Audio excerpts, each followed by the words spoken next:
The amount of emotions that this movie made me feel, from anger to agony to feeling vindicated at certain moments, like this joint was going crazy. What's good, y'all? Y'all know what time it is. Today we're gonna be talking about a movie set in the future during a war between humans and artificial intelligence.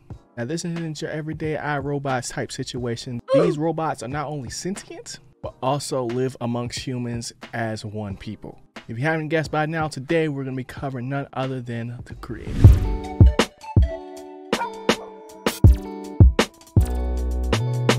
Okay, so there's two sides to this war. First one being America, the next one being New Asia. Now, the movie starts off with giving us a whole lot of background and just setting the stage for what we're about to see. To keep things simple, let me paint a quick picture. AI and humans were living in harmony until one day there was a big boom. That big boom happened in Los Angeles. And after that, America freaking banned all the AI simulants and it was shoot first, ask questions later. Now, some places in the world didn't agree with this ban, that being New Asia. They lived completely in unison with the simulants and completely integrated them into their society. So they wasn't having that. And thus we get the war. So after watching that like first 5 minutes and getting that whole world building aspect to it, I was locked in, right? And then we start to get introduced to the main characters. First one being Joshua, aka John David Washington, who is an ex-undercover operative for the US military who was tasked with finding Namada. Now, Namada was the US's greatest threat because they had invented some crazy weapon that was supposedly able to destroy Nomad, which is America's trump card, this freaking huge ship that orbits the Earth that's ready to destroy anything AI anytime. And that's when everything went wrong. Joshua lost the love of his life and they set the tone for the movie. Now, this movie has a certain way of drawing you in from the beginning. Now, the amount of loss taking place from a frame to frame basis is crazy, right? So it's a given that there's going to be crazy action scenes and war-bound scenes that I was really expecting. But what I wasn't really expecting was the amount of trauma that I got to witness, right? Because the people of New Asia really live as one with these simulants, whether they're caretakers or policemen or teachers or monks or whatever. And it was crazy to see the way people were able to compartmentalize how cruel this war actually was. The trauma that we got to see on both sides of the war being summed up to something as simple as it's just programming or this is not real was kind of unsettling because like it looked pretty real to me. I don't know. So there's already this heavy darkness that you feel while watching this movie. But all that changed when we met a certain character, and that character's name is Alfie. Now, Alfie is the quote unquote ultimate weapon that Nomada has created to take out Nomad. What separates her from all the rest of the simulants is that, for one, she's a child, but she also has these special powers that basically turn into a walking EMP. Now, her powers never really get super explained. We just kind of get to see her do stuff. But the dynamic that she has with Joshua and this natural progression that they go on as characters as they get accustomed to each other by going on this long journey is something that I wasn't expecting to hit as hard as it did.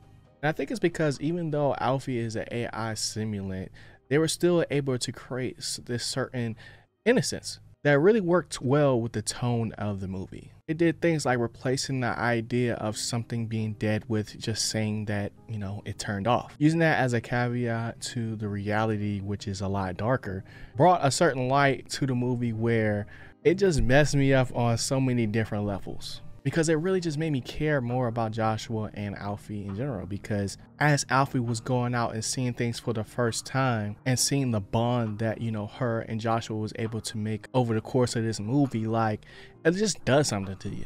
Now, I'm not going to cap, the plot armor for this giant is giant heavy because that man Joshua was moving throughout New Asia super easily. Now, granted, there were some checkpoints that got a little iffy, but he wasn't trying to disguise himself for nothing. Like, he was just on the go. But outside of that, just looking at the movie from a cinematography standpoint, like, it looked really good. And apparently they shot this not on a super crazy camera. I can't really give you the specifics right now, but if you look at the behind the scenes photos and stills for this movie. You can see them using like a really, smaller camera that for a movie like this, you wouldn't expect it to be shot on. So I think that's really cool. It just shows you how far technology is moving. But speaking of moving, man, this movie's runtime, bro, is a little long. Now, granted, the build-up made the payoffs really worth waiting for, but the amount of travel time and distance they had to cover was a lot. But overall, I think the plot was really good because it was super focused and they were dialed in. There wasn't a crazy amount of chapters, and I feel like the chapter breaks made me really settle into what I was experiencing, which, if I'm being honest, was a lot. I'm being serious, bro. Like, the amount of emotions that this movie made me feel, from anger to agony to feeling vindicated at certain moments, like, this joint was going crazy. And it all started with this moment that they shared a little bit in the trailer, but the idea that, who gets to go to heaven, right?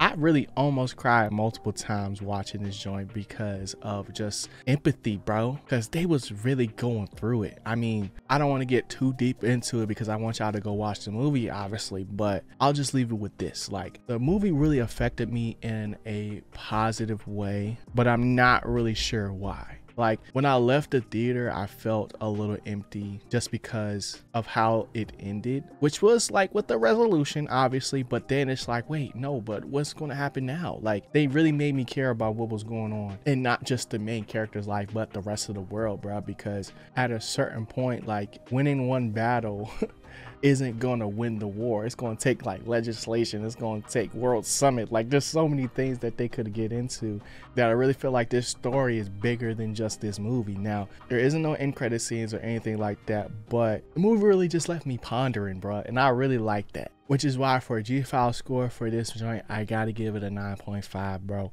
I would definitely watch this movie again, especially if it ended up on streaming, but I really do think seeing it in theaters made a difference.